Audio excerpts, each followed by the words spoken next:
Един интересен микс ще видите сега. Сценография плюс дизайн е равно на изобразително изкуство.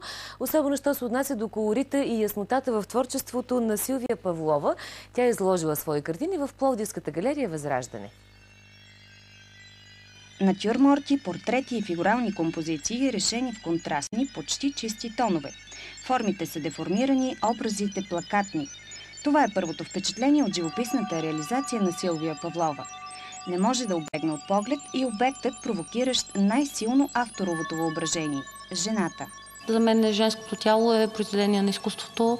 Опитвам се да го превърна в такова и затова се занимавам и с мода, не само с живопис. И просто женската фигура за мен е много, много интересно нещо. И съм готова да я развива в всякакви насоки от изкуства, с които се занимавам.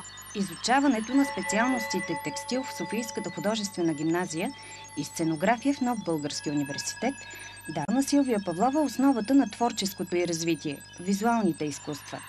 Тя преплита уменията си успешно, за което свидетелства спечелената първа награда на националния конкурс за млади стилисти и дизайнери на висша мода през 2006. Автентичен или имитиран, текстилът е елемент от живописта на Силвия.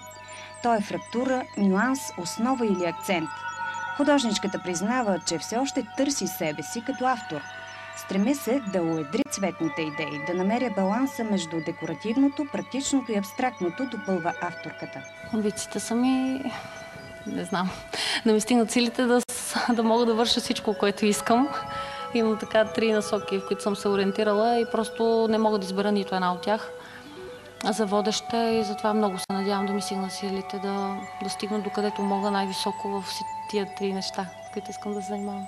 Живописните творби на Силвия Павлова ще бъдат на вниманието на пловдивската публика до 25 март.